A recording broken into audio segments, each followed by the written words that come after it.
Coming up next, Eric Wood, former football center with the Buffalo Bills. He was drafted in the first round of the 2009 NFL draft. I think, OG, I'm going to ask him about being a first round draft pick and about the money involved, right? Lots of money. He had to stop playing football unexpectedly, and he will tell you the story. His new book is called Tackle What's Next. Get it? Tackle. Yeah. If you've never heard of Eric Wood, I think you're in for a treat.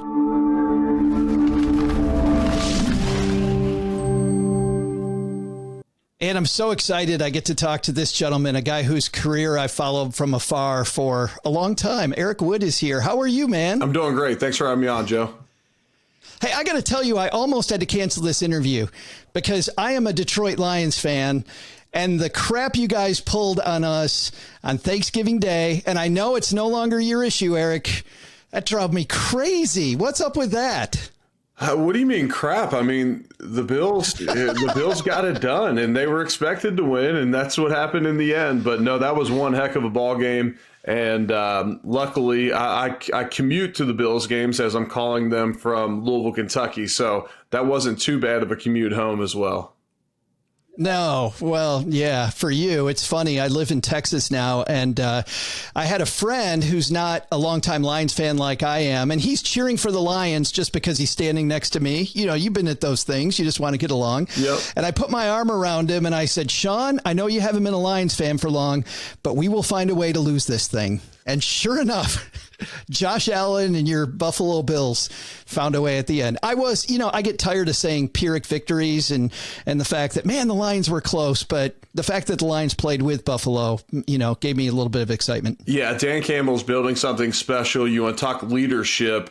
Most organizations mimic their head coach and mimic his actions and demeanor. And that team plays very hard. They're very scrappy. And it seems like the culture is set up for success there, where maybe it hadn't been for a while. And I just hope he gets his proper time to truly establish everything there.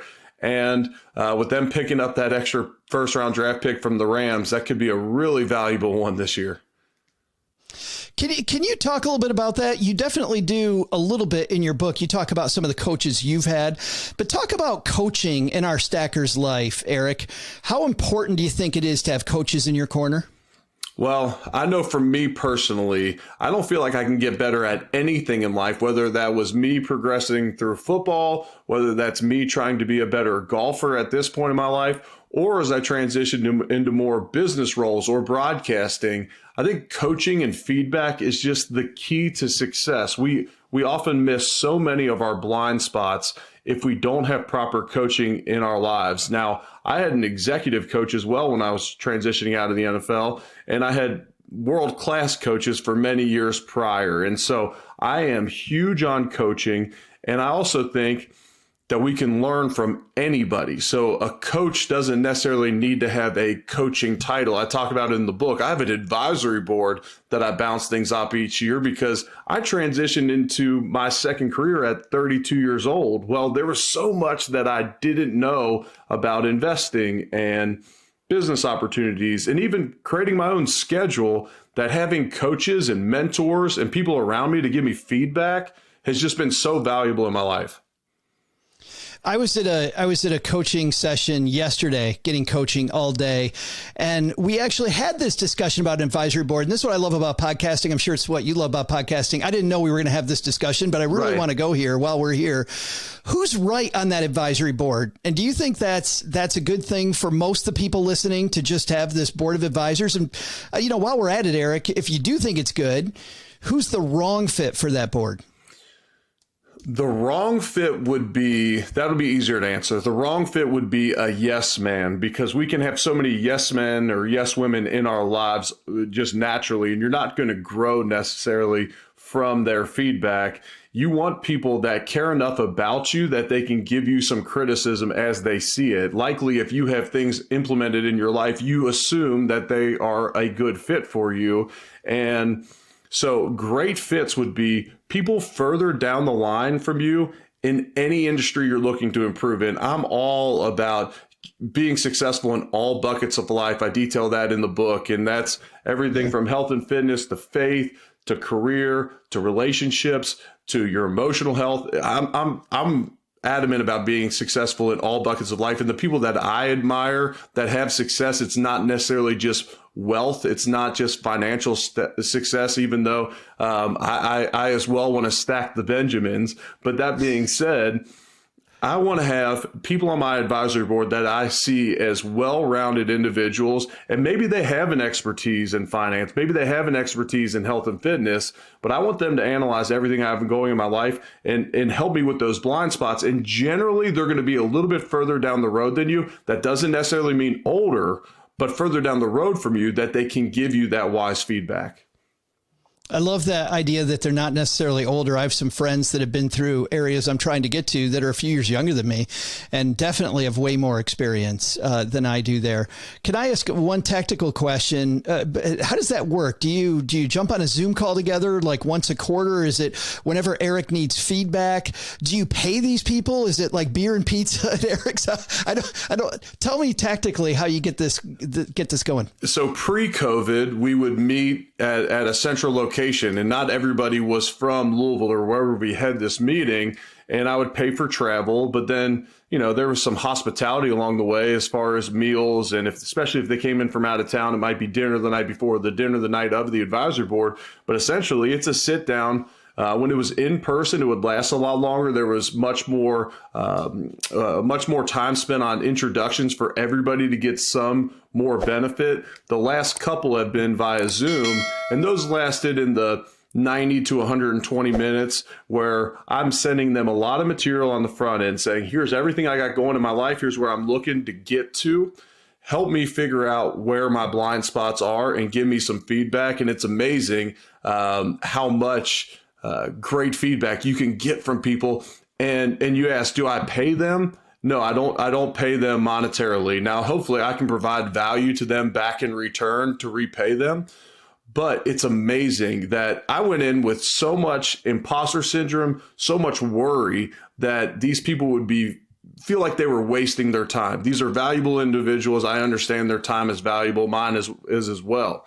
And so my executive coach who introduced me to this concept of advisory boards, I was so worried I was going to be wasting their time. And it's amazing as I reach out to them individually afterwards, how many of them say that they actually feel like they got more from it, listening to others, listening to everything I have going on.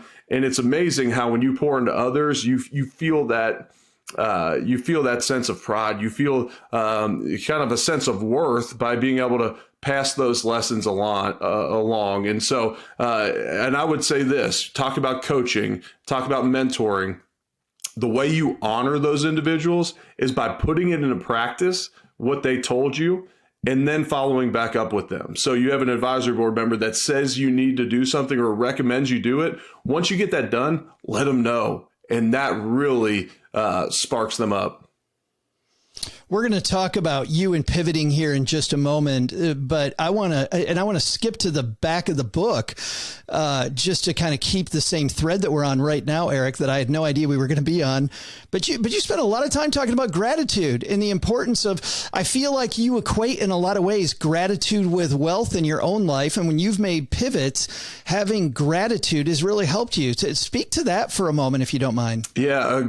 People will often ask me what I regret most about my NFL career, or do I have any regrets from my NFL career? And I say, and it took some introspection, but I would say the first 6 years of my life, I just truly wasn't grateful for the fact that I was in the NFL and it was constantly chasing another contract, or it was recovering from an injury, or trying to make another Pro Bowl or another Walter Payton Man of the Year award. It was always chasing and never introspection and taking the gratitude that, wow, I went from having one scholarship offer to college to a first-round draft pick to being able to play for the same team for 9 years. There was so much to be grateful for, and I was missing it. And so inspired by John Gordon, who's now become a friend, and many others, I started a gratitude practice in my life that has changed over time. Like everybody out there, your routines, your morning routines, whatever it may be, those are going to be ever changing to fit your lifestyle at the time. When I first started, it was driving to the stadium, which was less than 5 minutes from my house, just in silence. And as I would see the stadium lights, say, wow, I get to work in an NFL facility today. Whether I'm driving with my left foot because my right foot's in a boot because I'm injured, I get to go to work here today. How special is this? I'm a captain of the team. I get to be a leader of 53 alpha males in an NFL facility. How cool is this? And I would go in with my hair on fire. And that kind of season of gratitude showed me the importance of it. And we expand on it so much more in the book and what that does to you psychologically and rewiring your brain and trying to find the things in the life you're grateful for as opposed to what you're not. And it's worked wonders in my life. People not watching the video have no idea how big an event this was for me, reading this part of your book as I was prepping for this. But last night, as I was putting together my final questions, Eric, you spurred me to, and I'm showing you just a text string just to show you and everybody online. This friend of mine, Jason, I said, I'm particularly concerned I didn't express how grateful I was that you kicked off my tour. He was when I had my own book tour at the beginning of last year. And as I looked back this year on the end of my year, I thought about people I hadn't expressed gratitude to, and he was number one.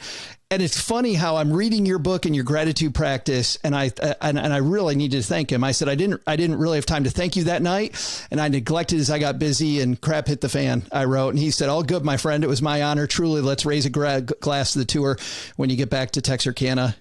First drinks on me." Which was awesome, which means also, guys, it's never too late. Like it's never too, sometimes I think we feel like it's too late to say thank you for stuff. And man, it's not, but I want to shift completely because we are so far off where I thought we were going to go today. It's been awesome, but so far off where I want to go. I wanted to ask you before I get into the beginning of the book and why you particular are a huge person to talk about this idea of pivoting.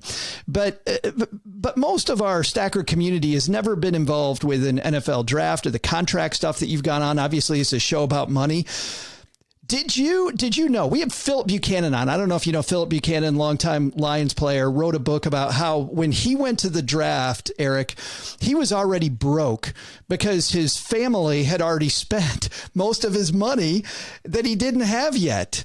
Did you have any idea what type of a contract you were getting into?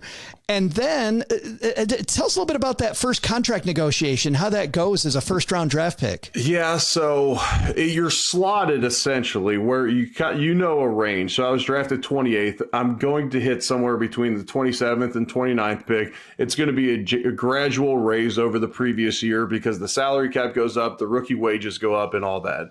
And so I had a ballpark range, but I had really no concept of money. And I come from a very blue collar background. And luckily, we had great veterans on the team in Buffalo that weren't big spenders. So if anything, through my first contract, I underspent money just because I was so unfamiliar and almost uncomfortable spending the amount of money I had. Now we have a greater understanding now, but I'll say this, Joe, I got drafted in April of 2009. There was not a better time to get drafted. That was the start of the greatest 10-year run of the stock market. I invested heavily in the stock market. And so for every dollar I put in, it paid off big time for the lifestyle that we get to live now. Did you think that was the stock market, or at the time, because you're young, did you think you were a genius? I did not think I was a genius. I promise you that. I trust in individuals much smarter than me. I try and outsource anything I'm not an expert in. Like with my own podcast, I don't do the editing. I don't do the clips. I don't do a lot of the social media graphics. That's all outsourcing. And so I outsourced my financial investing as well. Maybe that's why you still have hair and I don't. Right. Maybe that's the difference right there. I should have met you sooner, dude. Let's talk about this pivotal time, your 7th year in the NFL. You'd locked up your second contract. I'm wondering, second contract, more difficult or less difficult than that first one? More difficult because there's a wide range. I could have sat around and waited for free agency. I ended up signing a contract extension with the Bills before my 5th season. I was signed to a 5-year contract initially. And so that training camp, now I'm coming off of I'm coming off a knee injury. And so I'm worried about this knee all through training camp. We're negotiating generational wealth. Even where they initially offered would have created generational wealth for our family. And so to turn that down day after day and still go out to practice, potentially get hurt. I mean, there were sleepless nights, and that's not a metaphor there. There were literal sleepless nights because I was so worried that something could happen and it would affect that future earning. But it all worked out, and I was so fortunate to be able to play my entire career with the Bills. And yes, I played in the longest playoff drought in all of professional sports. And I know as a Lions fan, you don't give me much sympathy there. Right, but whatever, dude. But we literally played the Lions one year, and we were both 0-8 heading into the game. That was my second year, Ndamukong Suh's first year in the league, and we were both 0-8 in that game. And so, despite not having team success until my final year when we ended up breaking the playoff drought, it was special to play for one organization and to be honored and treated to 2 contract extensions. Walk us through this pivot then. So you're on this team that miraculously is turning it around. You're super excited about where the season's going, but you're going into the playoffs against Jacksonville. And for the first time in your career, you write, you're of two minds. You really want to win because that's what you do is win. But on the other side, your spouse is having a baby. You're having a baby. So on the other side, you're a little okay there. Walk me through the events, because there's a lot packed into a short period of time now between playoffs and your child and, well, what we're about to talk about next. Yeah, so I'll be as brief as possible, and this is detailed much more heavily in the book, but I signed a contract extension prior to the 2017 season where everybody around the country thought we were tanking. We had just traded away our previous top draft picks from the previous 3 drafts. And so everyone thinks we're tanking, and I'm the guy that Brandon Beane extends a contract extension to during training camp, and I sign it.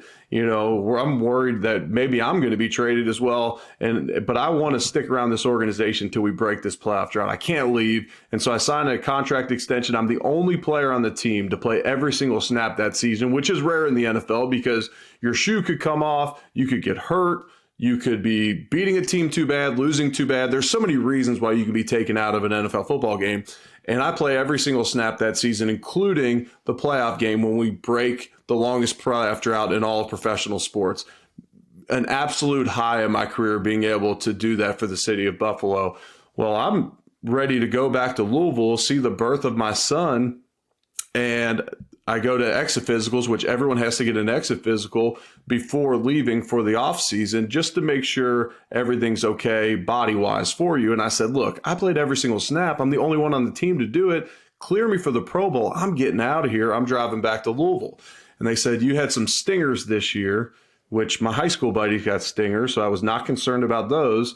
And they said, you got those stingers. Let's get an MRI on your neck. And long story short, 3 days later, while I'm sitting in the delivery room waiting on the birth of my son, I find out that my career is over. Even with surgery, the way that there's disc and bone sitting in my spinal cord at C2, C3, I'll never be able to play football again. And so that put me on a path where I immediately had to pivot. It wasn't the walking away on my own terms that I had envisioned, that we all envision as an NFL ball player. And to be able to play as long as I did, that was my 9th season in the NFL, and I had just signed a contract extension. I thought maybe I would be one of the types that could walk away on my own terms.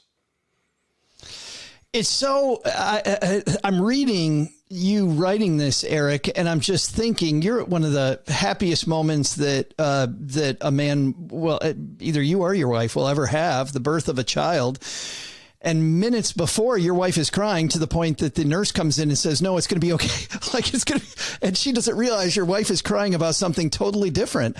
I kind of wish, just for somebody on the sidelines, I wish that call had come an hour later. Right. What a horrible time.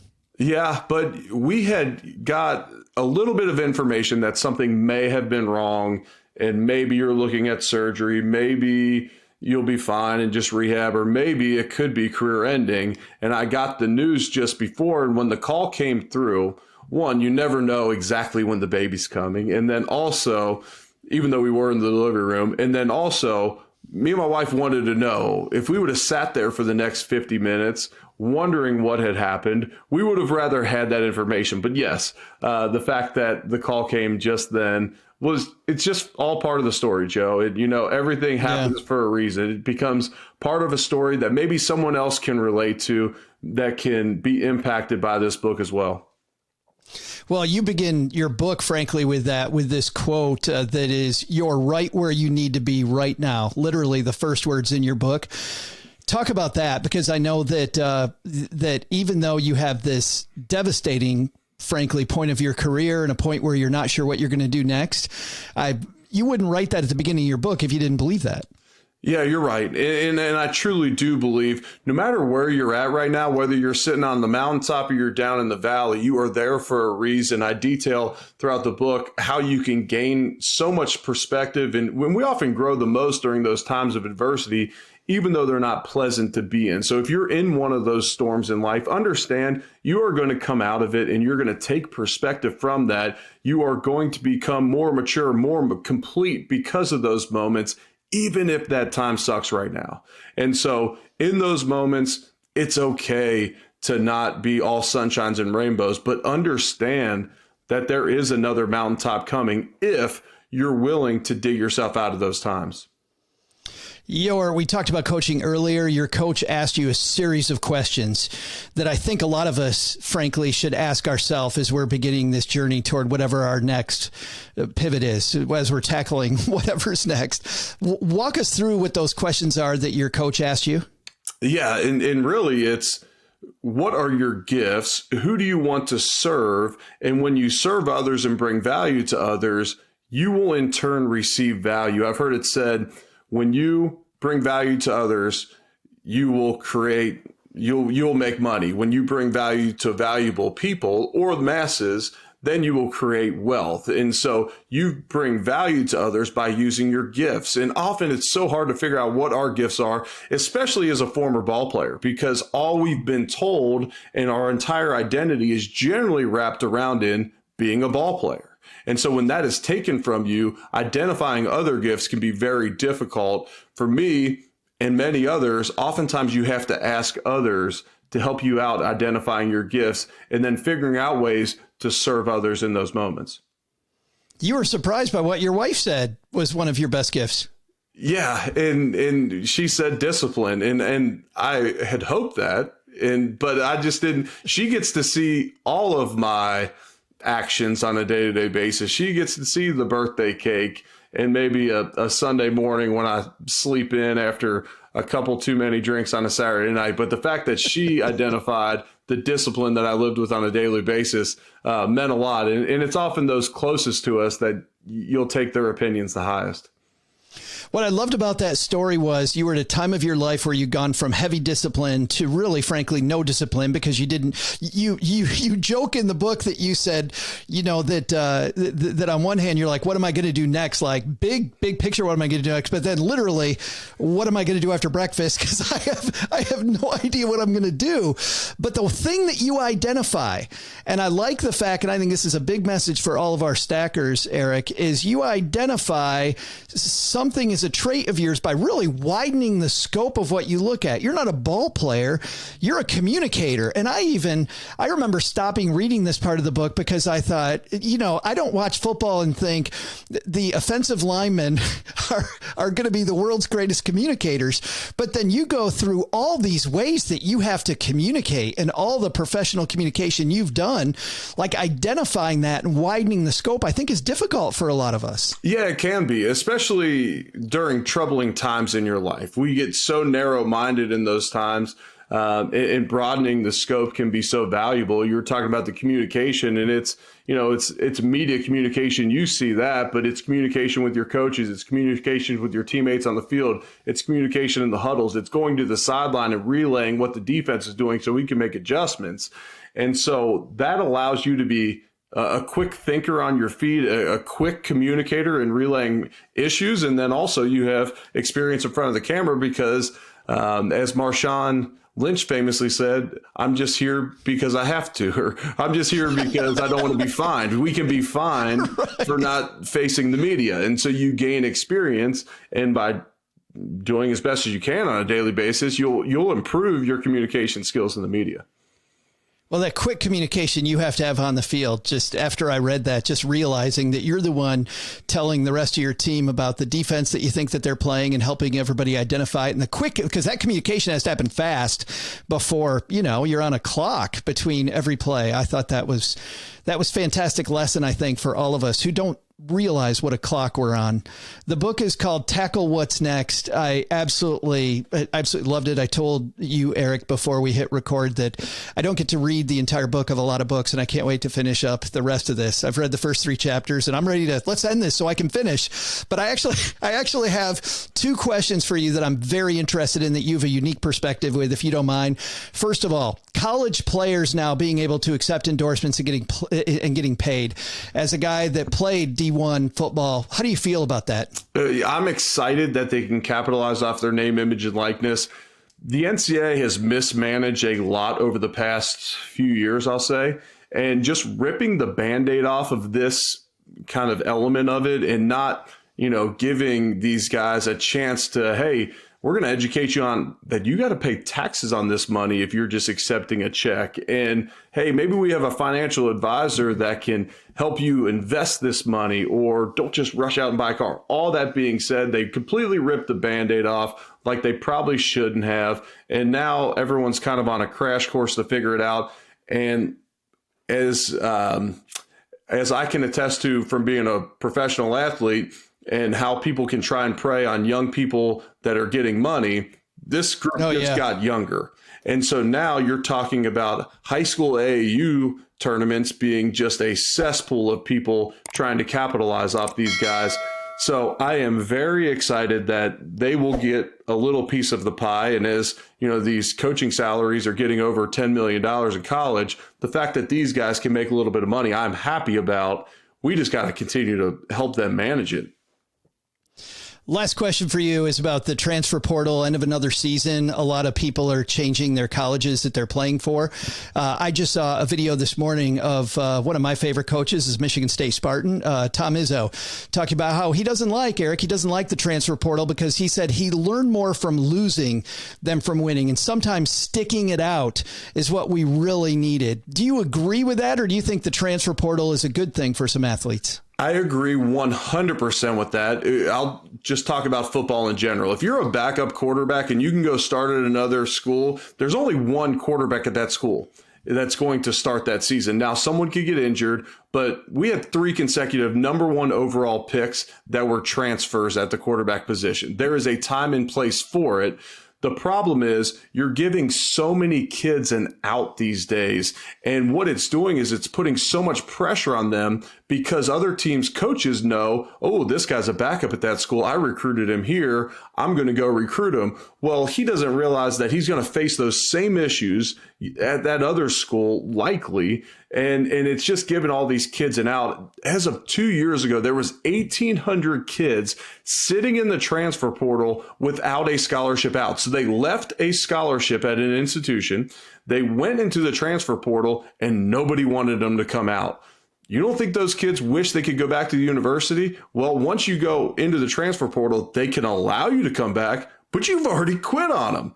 And so I just think back to times in my life where at a young age, I'm glad I didn't have an out. I'm glad in high school when I was working at a cemetery cutting grass, I needed that money to pay my car insurance. And I didn't go to work each day thinking, well, I can quit halfway through this day. Or in college, when you're in the middle of a conditioning session and someone, a coach is getting on you, that you're not like, I could just go right down the road. And maybe I was lucky because I only had one scholarship offer anyway, so there was nowhere else that I envisioned going or even thinking I could go. So to me, again, when I mentioned that I thought the NCAA mismanaged many things over the past few years, the transfer portal is one of them.